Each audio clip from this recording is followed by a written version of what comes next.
Hello. So, ayan, after namin magsimba, nag-ayos ako ng labahan, nagtupi, tas ayan, naglinis ako.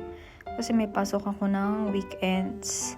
Kaya after work lang yung time namin. Dahil si Glenn, katatapos lang din niya mag-work ng 8 to 12. So, ayan, pag-uwi pa kami naglinis kasi nagsimba rin kami.